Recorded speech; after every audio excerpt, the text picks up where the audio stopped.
Hi friends, welcome to rasgulla channel. நம்ம சேனலில் இன்றைக்கி ஒரு டிஃப்ரெண்ட்டான ரொம்பவே டேஸ்டான சட்னி எப்படி செய்கிறதுன்னு பார்க்கலாம். டெய்லி ஒரே மாதிரி சட்னி சாப்பிட்டு போர் அடிச்சிருக்கோம். இந்த சட்னி எப்படி செய்கிறதுன்னு பார்க்கலாம். அதுக்கு முன்னாடி நம்ம சேனலை இது வரைக்கும் சப்ஸ்கிரைப் பண்ணாதவங்க சப்ஸ்கிரைப் பண்ணிக்கோங்க. மறக்காமல் பெல் ஐக்கானும் கிளிக் பண்ணிக்கோங்க. நம்ம இன்றைக்கி 2 வெரைட்டி சட்னி செய்ய போகிறோம். ஃபஸ்ட்டு ஒரு பேனில் 1 டேபிள் ஸ்பூன் தனியா சேர்த்துட்டு நல்லா தனியாவோட ஸ்மெல் வெளியே வர அளவுக்கு நல்லா வறுத்துக்கோங்க. அதுக்கப்புறமா இன்னொரு டேபிள் ஸ்பூன் அளவுக்கு வெள்ளை எள்ளு சேர்த்துக்கலாம். வெள்ளை எள்ளு இல்லைன்னா வேறு என்ன பண்ணுறதுன்னு கேட்காதீங்க. இந்த டிஷ்க்கு ரொம்பவே முக்கியமானது வெள்ளை எள்ளு தான். இந்த எள்ளு கண்டிப்பாக சேர்த்துக்கோங்க. எள்ளு சீக்கிரமாக வறுப்பட்டும், அதனால் சிம்மில் வச்சு வறுத்துக்கோங்க. வறுக்கும் போதே லேசாக இந்த மாதிரி வெடிக்கும். ஓகே, நல்லா வெடித்து வந்திருக்கு. இதை எடுத்து இன்னொரு பிளேட்டில் போட்டு ஆற வச்சிடலாம். இப்போ அதே பேனில் 1 டேபிள் ஸ்பூன் ஆயில் சேர்த்துக்கலாம்.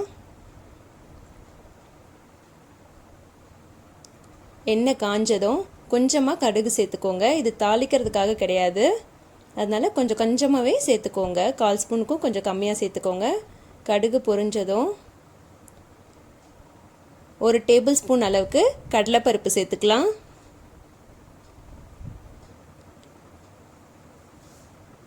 இதோட 1 டேபிள் ஸ்பூன் உளுந்து,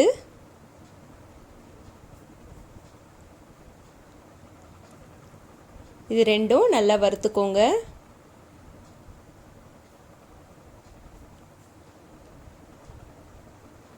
இதோட 1/4 ஸ்பூன் அளவுக்கு சீரகம் சேர்த்துக்கலாம். சீரகமும் நல்ல ஸ்மெல் கொடுக்கும்.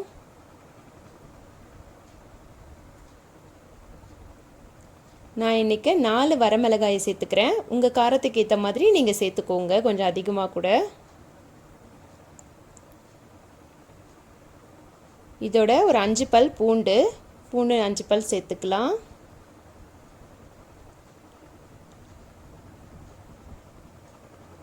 ஒரு வெங்காயம் நார்மலாக கட் பண்ணி வச்சுருக்கேன், அதையும் சேர்த்துக்கலாம். வெங்காயம் லைட்டாக வதங்கினதும்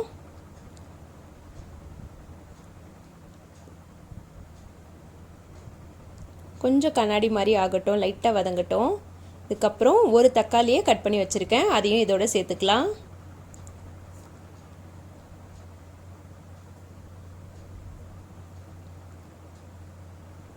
ஒரு 2 கொத்து கருவேப்பிலை சேர்த்துக்கிறேன். இதில் நீங்கள் மல்லி சேர்த்திங்கனாலும் கொத்தமல்லி சேர்த்தாலுமே சூப்பராக இருக்குங்க. எனக்கு இன்றைக்கி மல்லி கிடைக்கல, நான் கருவேப்பிலை மட்டும் சேர்த்துருக்கேன். நல்லா வதக்கிக்கோங்க. இந்த டிஷ்க்கு தேவையான அளவு உப்பு சேர்த்துக்கோங்க.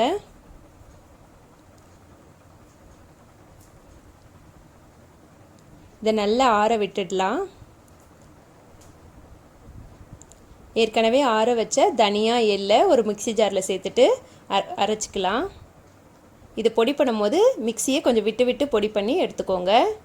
அதோட நம்ம ஆற வச்ச தக்காளி வெங்காயம் அதையும் சேர்த்து நல்லா பேஸ்ட் பண்ணிக்கலாம். பார்த்திங்களா, சட்னி சூப்பராக அரைச்சாச்சு.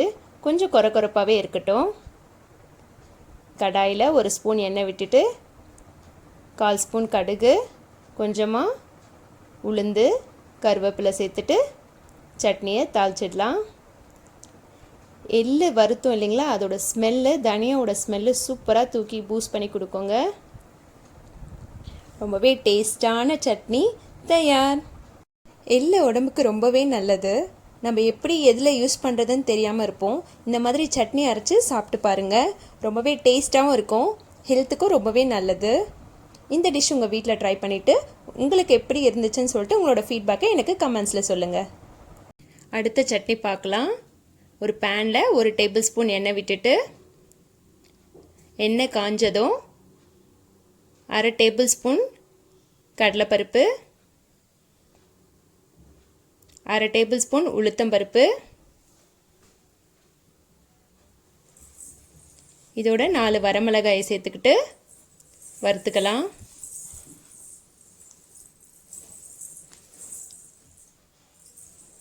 அஞ்சு பல் பூண்டு சேர்த்துக்கலாம்.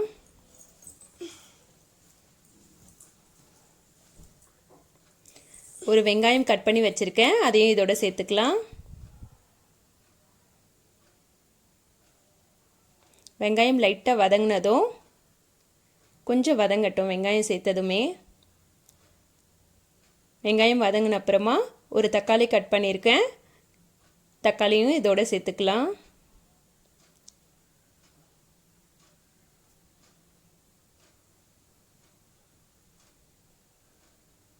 இதோட ஒரு கேரட் கட் பண்ணி வச்சுருக்கேன், அதையும் சேர்த்துக்கலாம். ஒரு 2 நிமிஷம் 2லேருந்து 3 நிமிஷம் வதங்கினா போதும். கேரட் ரொம்ப வேகணும்னு அவசியம் கிடையாது. கேரட்டில் ஒரு ஸ்வீட் தன்மை இருக்கிறதுனால காரம் வந்து கொஞ்சம் நீங்கள் அதிகமாக கூட சேர்த்துக்கலாம்.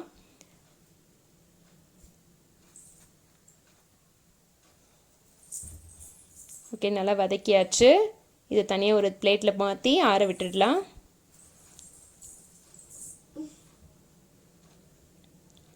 நல்லா ஆறுனதும் இதை மிக்ஸி ஜாரில் மாற்றிட்டு தேவையான அளவு உப்பு சேர்த்துட்டு சட்னியை அரைச்சிக்கலாம்.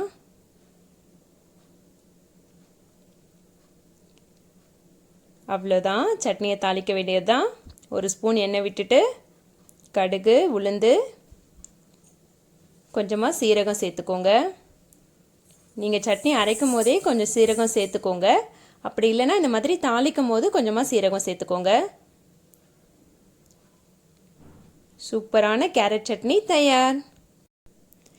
சில குழந்தைங்கள்லாம் கேரட்டை விரும்பி சாப்பிட மாட்டாங்க. கேரட்டே கண்ணுக்கு தெரியாத மாதிரி இந்த மாதிரி சட்னி அரைச்சி கொடுத்தீங்கன்னா குழந்தைங்க விரும்பி சாப்பிடுவாங்க. இந்த 2 சட்னியும் நீங்கள் உங்கள் வீட்டில் ட்ரை பண்ணி பார்த்துட்டு உங்களோட கமெண்ட்ஸை எனக்கு கமெண்ட் செக்ஷனில் சொல்லுங்கள். Thank you friends. உங்களுக்கு இந்த வீடியோ பிடிச்சிருந்துச்சுன்னா லைக் பண்ணுங்கள். உங்களோட ஃப்ரெண்ட்ஸ் அண்ட் ரிலேட்டிவ்ஸ்க்கு நம்ம வீடியோஸை ஷேர் பண்ணுங்கள். மறக்காமல் சப்ஸ்கிரைப் பண்ணுங்கள்.